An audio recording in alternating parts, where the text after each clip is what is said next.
அனைவருக்கும் வணக்கம். இந்தியா வந்திருக்கிற மாலத்தீவுடைய வெளியுறவுத்துறை அமைச்சர் அழுது புலம்பி இருக்கிறாரு, கதறி தள்ளி இருக்கிறார். நண்பர்களே, இந்தியாவிடம் அவர் எதற்காக அழுது புலம்பினாரு, அதே போல இந்தியாவிடம் ஒரு விஷயத்தை சொல்லி பயங்கரமா மனுஷன் கதறி இருக்கிறாரு. இதையெல்லாம் கேட்டு இந்தியா மனமிறங்கி மாலத்தீவுக்கு மீண்டும் மிகப்பெரிய அளவில் உதவி செய்ய முன் வந்திருக்குது.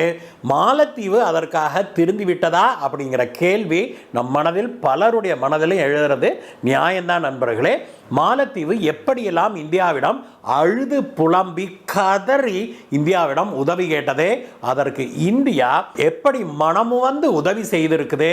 அது மட்டுமல்ல, அதுலேயும் ஒரு கேட்ச் வச்சிருக்குது இந்தியா. நம்முடைய வெளியுறவுத்துறை அமைச்சர் திரு ஜெய்சங்கர் அவர்கள் ரொம்ப சாமர்த்தியமாக மாலத்தீவை ஹேண்டில் பண்ணியிருக்கிறாரு. இந்த முக்கியமான விஷயத்தை பற்றி தான் இன்னைக்கு பார்க்க போறோம். நண்பர்களே, வாங்க.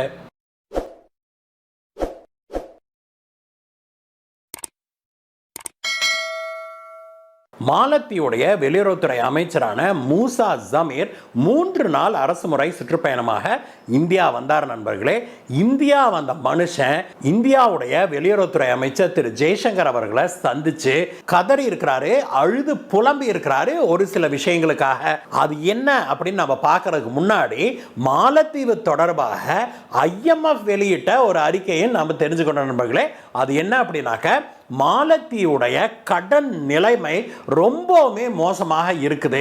நிலைமை இப்படியே போச்சுன்னா கூடிய விரைவில் மாலத்தீவு ஒரு மிகப்பெரிய கடன் வலையில சிக்கி அந்த நாடே சின்னாபின்னம் ஆயிரும் அப்படின்னு மாலத்தீவுக்கு ஒரு எச்சரிக்கையை விடுத்திருக்குது IMF நிறுவனம். IMF நிறுவனம் அங்க இப்படி ஒரு கடுமையான எச்சரிக்கையை விடுத்துக்கிட்டு இருந்த அதே சமயத்தில் மாலத்தீவுடைய வெளியுறவுத்துறை அமைச்சர் இந்தியா வந்திருந்தாரு. இந்தியாவில் நம்முடைய வெளியுறவுத்துறை அமைச்சர் திரு ஜெய்சங்கர் அவர்களை பார்த்து இதே மாதிரியான ஒரு விஷயத்துக்கு தான் அவர் கெஞ்சி கூத்தாடி கதறி இருக்கிறாரு, அழுது புலம்பி இருக்கிறாரு.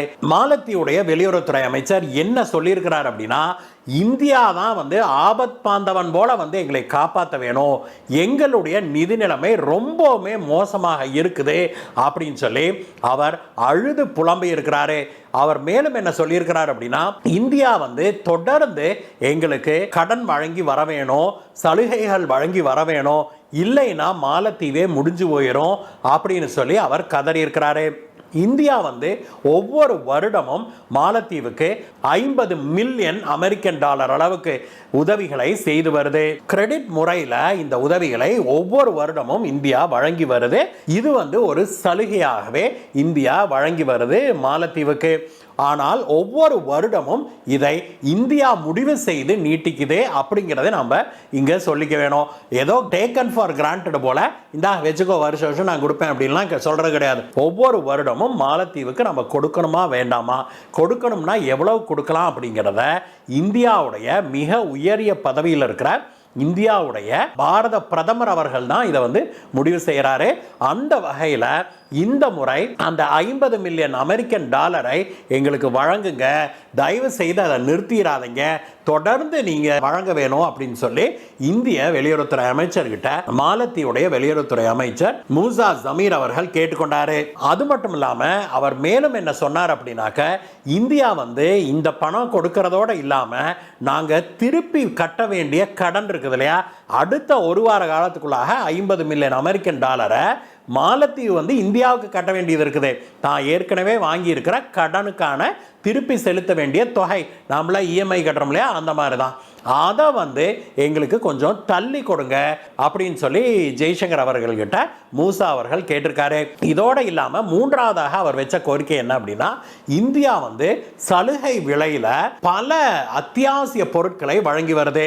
உணவுப் பொருட்கள், மருத்துவ பொருட்கள், நம்மளுடைய சாதாரண மருந்து மாத்திரைகள் கூட இருக்குது இல்லையா, அதுக்கெல்லாம் வந்து இந்தியா வந்து சலுகை கொடுக்குது மாலத்தீவு நம்ம கிட்ட இருந்து வாங்கிக்கிறதுக்கு. இது மட்டும் இல்லாமல் மாலத்தீவுக்கு தேவையான கன்ஸ்ட்ரக்ஷன் மெட்டீரியல், ஒண்ணுமில்ல நண்பர்களே, நம்ம ஊர்ல இருந்து ஆத்து மணல் இருக்குது இல்லையா, இந்த மணலை கூட இந்தியா வந்து மாலத்தீவுக்கு ஏற்றுமதி செய்து அந்த நாட்டில் மணல்லாம் கிடையாது. கன்ஸ்ட்ரக்ஷனுக்கு அவங்க இந்தியாவை தான் முழுக்க முழுக்க நம்பி இருக்கிறாங்க, மணலுக்காக ஜல்லிக்காக அப்படின்னா பார்த்துக்கோங்களேன். இதையெல்லாம் இந்தியா தான் சப்ளை பண்ணிட்டு இருக்குது. இதையெல்லாம் நீங்க தொடர்ந்து எங்களுக்கு வழங்க வேணும், தயவு செய்து இதை நிறுத்தி விடாதீர்கள், இதுல கட்டுப்பாடை போட்டுறாதீங்க அப்படின்னு சொல்லி கெஞ்சி கதறி இருக்கிறாரு மாலத்தீவுடைய வெளியுறவுத்துறை அமைச்சர். இதையெல்லாம் காதுல வாங்கிக்கிட்ட இந்தியாவுடைய வெளியுறவுத்துறை அமைச்சர் ஜெய்சங்கர் அவர்கள் முதல்ல கேட்டார் இல்லையா, முதல் கோரிக்கையான அந்த 50 மில்லியன் அமெரிக்கன் டாலர் அளவுக்கு நம்ம ஒவ்வொரு வருடமும் ஒரு உதவித்தொகைன்னு வழங்குறோம் இல்லையா மாலத்தீவுக்கு, அதை வந்து தொடர்ந்து இந்த வருடமும் வழங்குவதற்கு ஒப்புக்கொண்டிருக்கிறாரு. ஆனால் பிளாங்கெட் அப்ரூவல்லாம் கிடையாது நண்பர்களே, அதாவது அடுத்த இத்தனை வருஷத்துக்கு கொடுக்கணும்லாம் கிடையாது, இந்த வருஷத்துக்கு நாங்கள் ரிலீஸ் பண்ணுறோம், அதுக்கப்புறம் வந்து வி வில் டேக் அ கால், நீங்கள் நடந்துக்கிற லட்சணத்தை பார்த்து நாங்கள் அதுக்கப்புறம் முடிவு பண்ணுவோம் அப்படின்னு சொல்லியிருக்காரு. இது போக பிற சலுகைகள் நம்ம வழங்கி வரோம் இல்லையா, அவங்களுடைய மருத்துவ பொருட்களுக்கு, அவங்களுடைய உணவுப் பொருட்கள் வாங்குறதுக்கு, கன்ஸ்ட்ரக்ஷன் கட்டுமான பொருட்களை வாங்குவதற்கெல்லாம் இதற்கான சலுகைகளில் புதிய சலுகைகள்லாம் இந்தியா வழங்க மறுத்துவிட்டது. மாறாக ஏற்கனவே நம்ம வழங்கிட்டு இருக்கிற லெவலில் நாங்கள் தொடர்ந்து வழங்குவோம். அதுவும் வந்து அதனுடைய நீட்சியெல்லாம், அதனுடைய நீட்டிப்பெல்லாம் வந்து மாலத்தீவு எப்படி நடந்துக்குது அதை வந்து ரொம்ப அழகாக சொல்கிறாங்க. மாலத்தீவுக்கும் இந்தியாவுக்குமான உறவு எப்படி நீடிக்குதுங்கிறத பொறுத்து நாங்கள் அதில் முடிவு பண்ணுவோம் அப்படின்னு சொல்லியிருக்கிறாங்க. ஆக உடனடியாக நாங்கள் நிறுத்துகிறோம்னு சொல்லலை, ஆனால் அங்கேயே ஒரு செக் வச்சிருக்குது இந்தியா. நீங்கள் ஒழுங்காக நடந்துக்கிட்டீங்க அப்படின்னா இதெல்லாம் தொடர்ந்து வரும், இல்லைன்னா நீலாம் சீனா பக்கம் போகிறேல போய் அங்கே பார்த்துக்கோ அப்படிங்கிறது தான் இந்தியா கொடுத்துருக்கிற மெசேஜ். இந்த பேச்சுவார்த்தைகள் நடந்துகிட்டு இருக்கும்போதே அந்த பேச்சுவார்த்தை முடிச்சுட்டு வெளியில் வந்த மாலத்தீவுடைய வெளியுறவுத்துறை அமைச்சர் பத்திரிகையாளர்கள்ட்ட இன்னொரு விஷயம் சொல்லி கதறியிருக்காரு.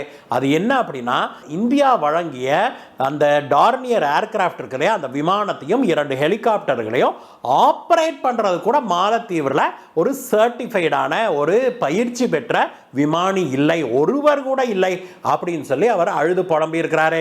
ஏற்கனவே அவங்க நாட்டு அதிபர் தான் இந்தியாவுடைய மிலிட்டரி பர்சனல் எல்லாரும், அதாவது ராணுவத்தினர் எல்லாரும் நாட்டை விட்டு வெளியேறணும் அப்படின்னு சொன்னாங்க இல்லையா. இந்த மூசா வந்து இறங்கிய மறுநாளே இந்தியா வந்து தன்னுடைய ராணுவத்தினர் அனைவரையும் அந்த நாட்டில் இருந்து வாபஸ் வாங்கிட்டாங்க. அதற்கு பதிலாக சிவிலியன்ஸை அங்கே அனுப்பியிருக்கிறாங்க இதே வேலைகளை செய்வதற்காக.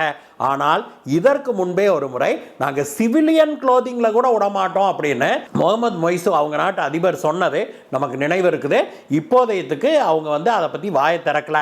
ஆனால் மாலத்தீவுடைய வெளியுறவுத்துறை அமைச்சர் என்ன கதறி இருக்கிறாரு அப்படின்னாக்க, எங்கள் நாட்டில் இந்தியாவுடைய விமானத்தையும் ஹெலிகாப்டரையும் ஆப்ரேட் பண்ணுறது கூட ஒரு தகுதி பெற்ற விமானி கூட எங்ககிட்ட இல்லை அப்படின்னு புலம்பி இருக்கிறாரு.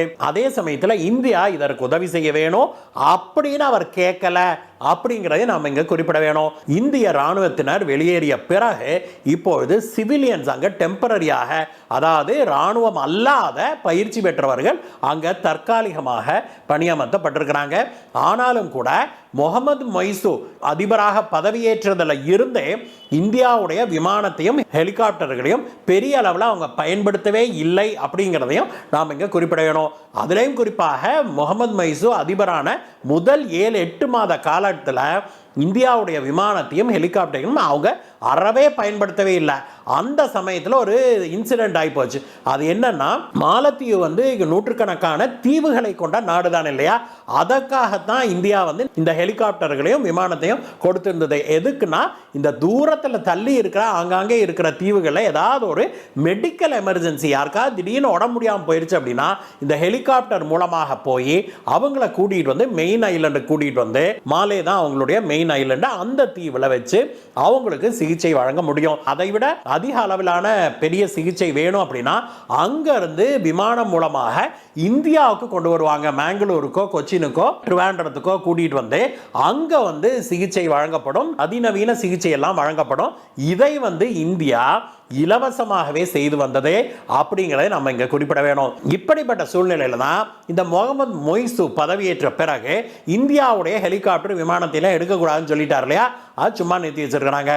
அப்படித்தான் ஒரு சின்ன வயது, ஒரு 14 வயது இளைஞனுக்கு திடீர்னு ஒரு தீவுல உடல்நிலை சரியில்லாம போகுது.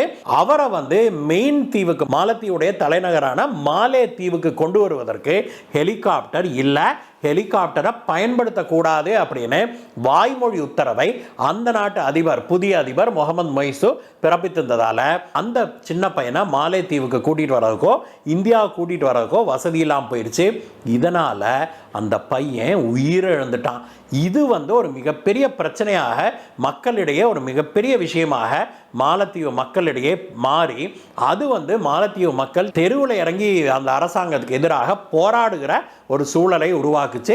அதற்கு பிறகுதான் மீண்டும் இந்தியாவுடைய ஹெலிகாப்டர்களையும் விமானத்தையும் பயன்படுத்த மாலத்தீவு அதிபர் அரைமனதாக ஒப்புக்கொண்டாரு. இப்பயுமே ஒரு எமர்ஜென்சினா மட்டும்தான் யூஸ் பண்றாங்களே ஒழிய மற்றபடி எந்த விஷயத்துக்கும் இந்தியாவுடைய ஹெலிகாப்டர்களையோ இந்தியாவுடைய விமானத்தையோ பயன்படுத்துறதில்ல. அது மட்டும் இல்லை, அவங்ககிட்ட இப்போ ஒரு சர்டிஃபைடு பைலட் கூட இல்லை அப்படின்னாக்க இனிமேல் அதை எப்படி பயன்படுத்த போகிறாங்க அப்படிங்கிறத நமக்கு தெரியல நண்பர்களே. எது எப்படி இருந்தாலும் மாலத்தீவு அதிபர் இப்படி ஒரு துரோகத்தை, ஒரு மிகப்பெரிய துரோகத்தை அந்த நாட்டு மக்கள், தன்னுடைய நாட்டு மக்களுக்கே செய்திருக்கிறாரு அப்படிங்கிறத நாம் நன்கு உணர முடியுது. அதை சொல்ல முடியாத பாட்டுக்கு தான் எங்ககிட்ட ஒரு விமானி கூட இல்லை அப்படின்னா அவங்க நாட்டு வெளியுறவுத்துறை அமைச்சர் நம்ம மண்ணில் நின்றுக்கிட்டு நம்ம நாட்டில் நின்றுக்கிட்டு கதறி இருக்கிறாரு. எங்கள் அதிபரால் தான் இப்படி ஆகிப்போச்சுன்னு மனுஷனால் வாயை திறந்து சொல்ல முடியலையே ஒழிய அதை தவிர எல்லாத்தையும் சொல்லி அதை சுட்டி காட்டிவிட்டு போயிருக்கிறாரு இந்த மனுஷன். எது எப்படி இருந்தாலும் நண்பர்களே, இந்தியா இந்த நிமிடம் வரைக்கும் ஒரு பெருந்தன்மையோடு, ஒரு பெரும்போக்கவாக, ஒரு நல்ல மனதோடு நடந்து கொண்டு வருது மாலத்தீவை பொறுத்த வரைக்கும். ஆனால் மாலத்தீவு அதை ரெசிப்ரகேட் பண்ணுதா அப்படின்னா இது வரைக்கும் இல்லை நண்பர்களே. உதவின்னு வேணும் அப்படிங்கும்போது இந்தியாவிடம் கதறுது, கெஞ்சி கூத்தாடுது, அழுது புலம்புது. ஆனால் அது கிடைத்த உடனேயே இந்தியாவை புறமுதுகில் குத்துது அந்த நாடு, குறிப்பாக அந்த நாட்டுடைய ஆளுங்கட்சி, அதுலேயும் குறிப்பாக அந்த நாட்டுடைய அதிபர் முகமது மொய்சு. சீனாவிடம் ஆதரவை தேடுகிற இந்த முகமது மொய்சு ஏன் இந்தியாவிடம் கையேந்தி நிற்க வேணும் அப்படின்னு மாலத்தீவிலே பலரும் கேள்வி கேட்குறாங்க. இருந்தாலும் கூட மாலத்தீவு மக்களுடைய ஏகோபித்த ஆதரவை பெற்று 2/3 மெஜாரிட்டிக்கு மேலே பெற்று அங்கே பாராளுமன்றத்தில் பலம் பொருந்திய கட்சியாக உட்கார்ந்துருக்கிற மாலத்தீவு அதிபருடைய கட்சி எதிர்வரும் காலங்களில் மாலத்தீவை எப்படி அவங்க வழிநடத்த போகிறாங்க அப்படிங்கிறத நம்ம பொறுத்துன்னு தான் பார்க்கணும். இதில் அவங்க எப்படி நடந்து கொண்டாலும் சரி, அது இந்தியாவை பெரிய அளவில் பாதிக்கும். அது நல்ல விதமாக இருக்கலாம் அல்லது வேறு விதமாக இருக்கலாம். ஆனால் கண்டிப்பாக இந்தியாவுக்கு அதில் பாதிப்பு உண்டு அப்படிங்கிறத நன்கு உணர்ந்து தான் ரொம்ப அழகாக நம்முடைய பாரத பிரதமர் திரு நரேந்திர மோடி அவர்களுடைய அரசாங்கம் ரொம்ப கேர்ஃபுல்லாக இந்த மாலத்தீவை ஹேண்டில் பண்ணிட்டு வராங்க. இந்தியா மாலத்தீவை ஹேண்டில் பண்ணுற விதம் எப்படி இருக்குது, அது சரிதானா அப்படிங்கிற பற்றி உங்களுடைய கருத்துக்களை சொல்லுங்கள் நண்பர்களே. மீண்டும் உங்களை வேற வீடியோவில் சந்திக்கும் வரை நன்றி, வணக்கம்.